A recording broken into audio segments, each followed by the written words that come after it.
The power of small daily actions. Don't underestimate the power of small consistent action. We want big results, more income or whatsoever, time and freedom. But we also crave peace and progress without burnout. Minsan kapag di agad namalabas ang result, nawawalan tayo ng gana. We forget that greatness is built in the unseen, in the discipline every day. Every little thing you do daily, posting, learning, showing up, is shaping your future.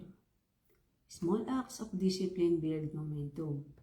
Just like a drop that fills a bucket, your effort compounds over time.